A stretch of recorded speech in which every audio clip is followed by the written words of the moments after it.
Баршаңызға сәлем, менің арнама қош келіпсіздер. Бүгін сіздермен осындай өте дәмді шоколадты пирог жасайтын боламыз.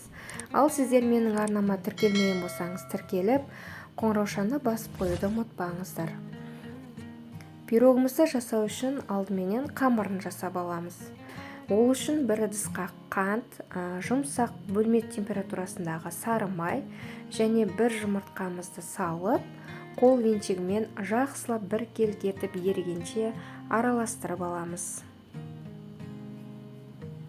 Бөлек ыдыста ұн, қопсытқыш және какаоны міндетті түрде електен өткізіп араластырып аламыз.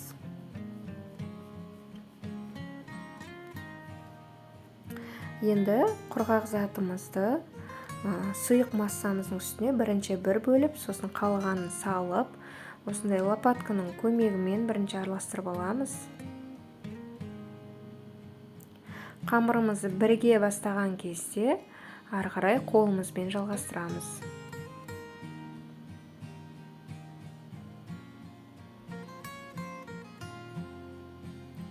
Қолымызбен осылай араластырып, жұмсақ өте нәзік қамырды илейміз. Қамырымыз көріп тұрсаңыздар қолға жабыспайды, бірақ өте жұмсақ, нәзік, әдемі болып шығады. Қамырдың кішкентай бір бөлігін алып, морозильникке қойып қоямыз. Осылай сопақшайып салып қойыңыздар. Формамның түбіне мен ұн септім. Негізінде майлауға да болады, пергамент қағазын төсеуге де болады, өз қалауларыңыз бойынша.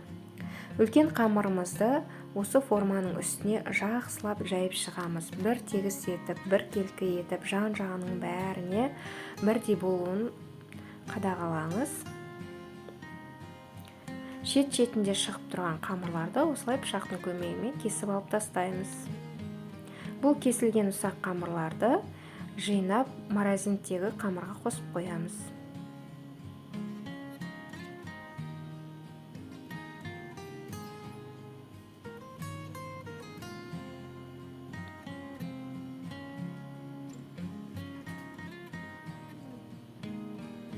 Мінекей біздің қамырымыз дайын, енді салмасын жасаймыз.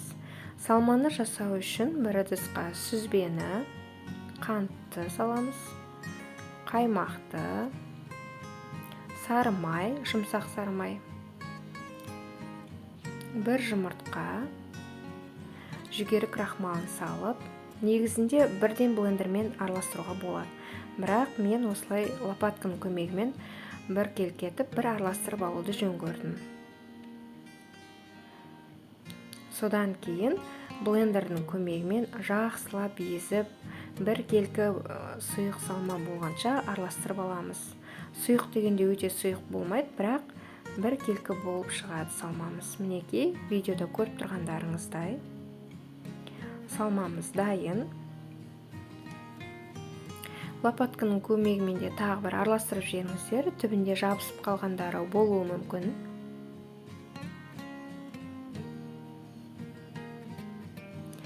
Енді салмамызды дайын қамырдың үстіне құямыз.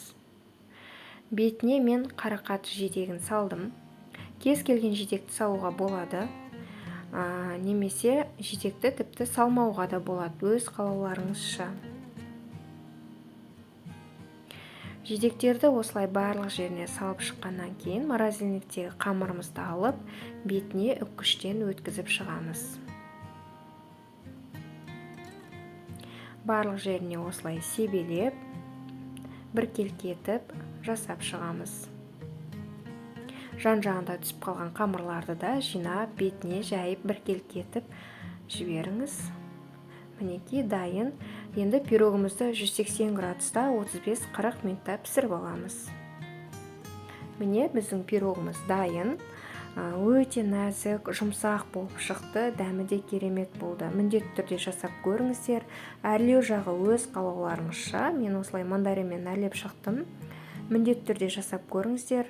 Видеомды соңына дейін көрсеңіздер үлкен рахмет. Менің арнама тағы да тіркеліп кетуді ұмытпаңыз. Лүпіл басып пікір қалдыруды ұмытпаңыздар. Сау болыңыздар.